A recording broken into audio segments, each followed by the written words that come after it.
आमा, जति समय हिजो मेरो जिन्दगी बनाउनलाई खर्चिनु भयो त्यति नै समय लगाए बाँकी तिम्रो जिन्दगी सुन्दर अनि सुखी बनाउनु मन छ। ढिलो चाँडो त होला कि, तर विश्वास छ बदलिन त बदलिन्छ एक दिन अवश्य। तिमी बस धैर्य गर है। मान्छे ठुलो हुन समय लागे जस्तै म सफल हुन पनि समय लाग्ला जस्तो छ, हेर न। तर तिमी नहात्तिनु है।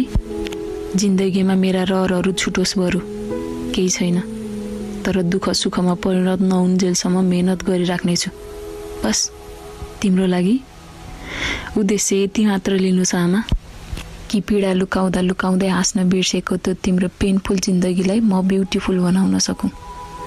वर्षौँदेखि मनमा लुकेका तिम्रो ती अपूर्ण चाहनालाई म पुरा गर्न सकौँ। आमा, तिमीलाई संसारभरिको खुसी मिलोस् अनि तिमीलाई खुसी बनाउने अवसर मलाई बस